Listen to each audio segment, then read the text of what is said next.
السلام عليكم ورحمة الله وبركاته. أحبابي كل متابعيني، ازيكم عاملين ايه؟ يا رب تكونوا بخير. النهاردة قلنا ننزل رحلة للنيل، رحلة بسيطة أنا وعبده حفيد أختي. قلت ياخدي ونسني شوية ونتمشى ونشم هوا أحسن من الحبسة في البيوت. الدنيا حر، نخرج للنيل بالهواء الطلق والجو المنعش هناك، ونشوف الناس الحلوة ونشوف ناس مصر طيبين.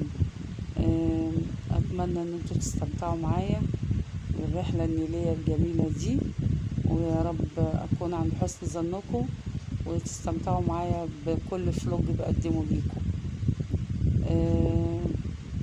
دلوقتي أنا جايبة منظر اللي هي المراكب الصغيرة، مزوقينها بالإنارة جميلة طبعا، منظر جميل. النيل بصراحة يعني ساحر، سواء بالليل